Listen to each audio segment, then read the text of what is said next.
खत रब देना अल्लाह देना खत लिखिया दरोगे नु आखन लगा पढ़ के ना वेखी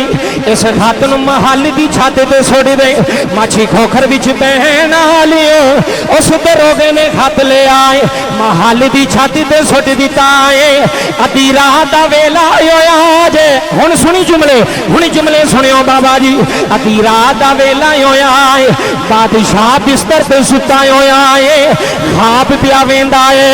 कोई बाबा खाब विच आया है उन्हें आखिया हरोन अकल नो हथ मार है जिन्हों अंदर डकिया आई ओ गुनाहगार नहीं बेकसूर जी बाबा जुमले सुने हारून रशीद एक बादशाह होया की ना है हारून रशीद तारीख दी किताबां दस दियां ने हारून रशीद एक बादशाह है असा किताबां अंदर भी स्कूल दियां किताबां अंदर भी जिक्र पढ़िया माछी खोखर विच बहन वाले गल बड़ी सुनने वाली जे ईमान ताज़ा हो जाएगा मैं गल अल्लाह दी मोहब्बत दी करन लगा मैं गल अल्लाह दी याद दी करन लगा हारून रशीद बादशाह सी बाबा जी ओदे किसी करीबी बंदे ने कहा कि बादशाह तेरी हुकूमत नूं खतरा है 11 बंदे ऐसे ने जिहड़े प्रोपोगंडा पे करते हैं तेरी हुकूमत मकान वास्ते तेरा तख्ता उल्टन वास्ते किन्ने बंदे जी गल सुनने वाली जी बाबा जी टाइम बिल्कुल थोड़ा 11 बंदे ऐसे ने बादशाह सी ना अज भी सदर होवे वजीर आजम होवे ऐलान करदा फड़ लो बंदे फड़ करते हैं जुमले सुनिया जी बादशाह सी उन्हें कहा 24 घंटिया के 11 बंदे मैनू जेल में चाहिए ने मैनू नहीं पता जिमें मर्जी फड़ो बाबा जी सिपाहियों की दौड़ लग गई उन्हें सारे बंदे जिहड़े 11 बंदे सन 10 बंदे वो सन जिहड़े प्रोपोगंडे दे विच शामिल सन वो फड़ ले एक बंदा एवं ना गरीबुल वतन परदेसी बंदा किसी होर शहर चो आया उन्होंने भी उन्हें नप लिया उन्हें कहा 11 तो पूरे करिए बादशाह को जान छुड़ाइए बादशाह सजा तो ना देगा बाबा जी 11 बंदे जेल में कर छड़े एक बेगुनाह है तो 10 गुनाहगार ने 10 गुनाहगार ने एक बेगुनाह है रात पई ना जेडे गुनाहगार सन उन्होंने पिछे चौधरी है सन छुड़ाने वाले वो टुर गए उन्हें कहा जी साढ़े बंदियां नूं तुसां फड़ लो उन्हें कहा जी ये तो ये उन्हें कहा नहीं नहीं ऐसी बात कोई नहीं तुसीं इन्हां बंदियां नूं छड्डो असीं जिम्मेदारी चुकने आ माछी खोखर वाले जुमले सुनिया जे वो जेडे 10 जुर्म विच सन वो छुट गए इंज होंदा है साडे इत्थे भी मुल्क विच इंज होंदा वे भी जेड़ा मुजरम होंदा वो छुट जांदा ते जेड़ा बेकसूर होंदा वो बेचारा 10 साल जेल विच ही धक्के खांदा होंदा कि पता ही कोई नहीं हजरात जुमले समात करया जे वो जेडे 10 बंदे उन्हां दे पिछे कोई वाली वारिस आया सी वो तो लैके टुर गए बाबा जी जुमले सुनियो ईमान ते दिल ते सट वजेगी जेड़ा एक सी ना ओदा उत्थे कोई भी नहीं सी बंदा कल्ला जो सऊदीया टुर जाए तो ना कोई चाचा होवे ना कोई बाबा होवे ना कोई भरा होवे तो कल्ले ने की करना डरदे ही रहना ना यार की करांगा बाबा जी जुमले समात करया जे रब्बे काबा दी कसम ईमान ताज़ा हो जाएगा वो जेड़ा कल्ला सी उन्हें वेख्या 10 ते निकल गए ने तो मेरा कसूर कोई नहीं मैं अंदर हाँ उन्हें बाबा जी दिल में सोचा की करा अम्मा भी कोल कोई नहीं हाय हाय अब्बा भी कोल कोई नहीं रिश्तेदार भी कोल कोई नहीं किनू आखा मैनू छुड़ाओ दिल में ख्याल आया जे कोई कोल कोई नहीं तेरा रब तो है वे ना आए हाय उच्ची गज के एक बार आख्या जे सुबहान अल्लाह हजरात जुमले समात करे जे उच्ची एक बार आखो सुबहान अल्लाह बाबा जी ओदे कन विच आवाज आई रोना अल्लाह है वे अल्लाह है वे अल्लाह है वे ओए जिन्हां दे पीछे चौधरी नहीं आंदे जिन्हां दे पीछे एमएनए एमपीए चेयरमैन नहीं आंदे उन्हां दे पीछे अल्लाह ही आंदा जे उच्ची गज गया उन्हां दे पीछे रब ही आंदा है सानू किसे दी लोड़ नहीं साडे नाल अल्लाह है साडे नाल परवरदिगार आलम है बाबा जी दिल विच जेल विच सोचिया की करा अंदरों ही आवाज आई रब नो आवाज मार रब सुनदा है रब सुनदा है बाबा जी अल्लाह तुहानू सलाम रखे इश्क नाल पे सुन दे रब सुनदा है बाबा जी उन्हें दरोगा जेल आखे आए उन्हें आखे यार मैनू एक कलम लिया दे मैनू एक वर्का लिया दे ओए माछी खोखर विच बहन वाली जुमले सुन जाया जे बाबा जी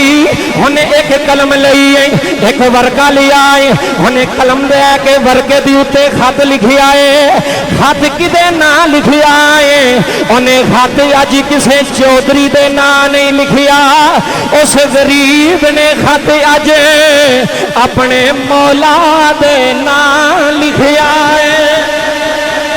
जी हजरात जुमले समात करे रे बाबा जी अथरू आ जाएंगे। उन्हें खत लिखी आए रब देना, उन्हें खत लिखी आए अल्लाह देना, उन्हें खत लिखी आए मौला देना। गल तो जो सुनियो, उन्हें आखिया बिस्मिल्लाहिर्रहमानिर्रहीम। आंदा तू अहमद तू अकबर मैं असगरा तू हुस्समद मैं गुनाहगारा। मालका जे की होया मेरी मां भी कोई नहीं, या अल्लाह इत्थे मेरा वीर भी कोई नहीं, या अल्लाह इत्थे मेरा अब्बा भी कोई नहीं, या अल्लाह वीर आंदे पिछे आ जाने, या अल्लाह बाप आंदा पिछे जमानत लैके आ जाना, या अल्लाह मामी आंदे पिछे आ जाने, या अल्लाह चाची आंदे पिछे आ जाने। पर रब्बा की करा इत्थे कल्लावा कल्लावा आए हाय रब्बा कल्लावा, या अल्लाह या मैं या गोए। जी बाबा जी जुमले सुनिया जे खत रब देना अल्लाह देना खत लिखिया। दरोगे नु आखन लगा पढ़ के ना वेखी इस खत नु महल की छत ते सुट दे, माछी खोखर विच बहन लियो।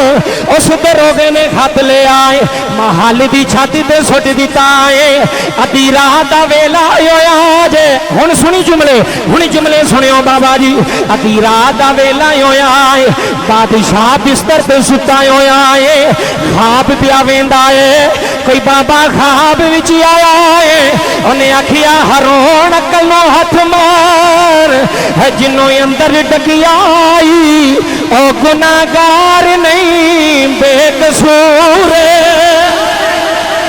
जी बाबा जुमले सुनिया जे बेकसूर बेकसूर। एक बारी खाब आई फिर अख लग गई, दूसरी बारी खाब आई फिर अख लग गई, जो तीसरी बारी खाब आई बाबा जी हारून रशीद दियां दौड़ां लग गई ने। अपने फौजियों ने आखन लगा जल्दी आओ मैनू फलानी जेल अंदर लै जाओ। उन्हें आखिया बादशाह खैर, उन्हें आखिया पता नहीं केड़ा कैदी कर लिया जे, किनों अंदर डक लिया जे, सुनो किनों कैद कर लिया जे। ओए खोखर बरादरान जुमले सुन जाया रे। बादशाह सारियां जेलां पिया वेंदा है, हुण ओ कैदी नजर आंदा कोई नहीं। आखिरी जेल रह गई है बाबा जी। मलक साहब जुमले सुनिया ने, आखिरी कमरा रह गया है, आखिरी कैदी रह गया है। बादशाह आखन लगा खुदा दा वास्ता जे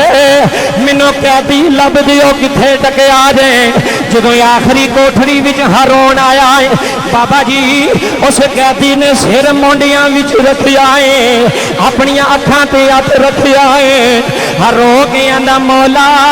हाथ मैं लिख छदिया है, पैगाम मैं पुजा छदिया है। रब्बा हुण तू जाने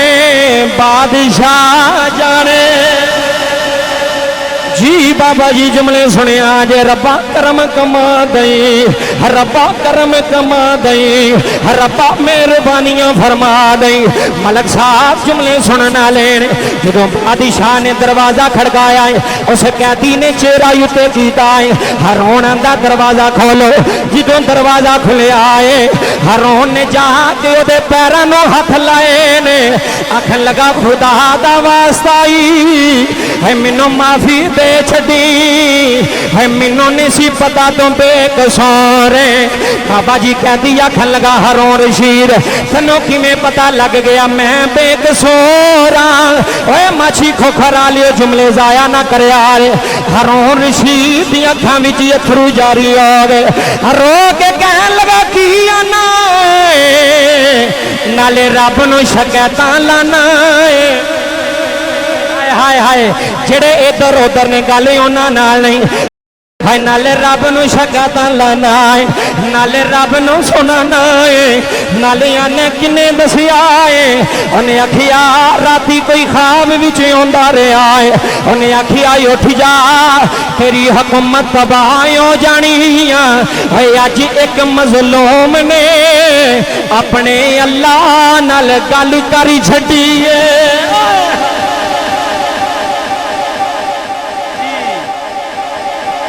अज एक मजलूम ने अल्लाह नूं खत लिखिया।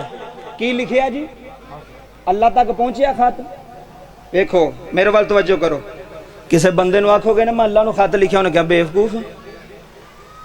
वो बेवकूफ है, अल्लाह ने भी खत लिखे जाते हैं। बाबा जी रब्बे काबा की कसम है, अंदर ईमान ते यकीन पुख्ता होवे ते रब सुन लैंदा है। वो महल की छत ते सुट के आ गया, रब्बे काबा की कसम है, जुमले समात करे, सुट के तो आ गया, ते खबर उत्ते पहुंची के कोई ना, बोलो उची, खबर उत्ते पहुंची के कोई ना। खबर पहुंचती है जे खबर देन वाला अंदरू खबर दवे थे, जे अंदरू इश्क नाल बंदा खबर दवे, रब्बे काबा की कसम है खबर पहुंचती है। मैं कहना मुसलमानों, कदी परेशान होवो, कदी दुखी होवो, कदी लाचार होवो, जो समझो ना सारे छड़ गए ने, रब नहीं जे छड़दा। हाय हाय, रब नहीं जे छड़दा, सारे छड़ जान, चेयरमैन छड़ जान, पार्टी वाले छड़ जान, वो अल्लाह नहीं छड़दा। अल्लाह फरमांदा एक बारी मैनू बुला लै, आवाज़ देना तेरा काम है, मुश्किलां हल करना रब्बे मुहम्मद दा काम है।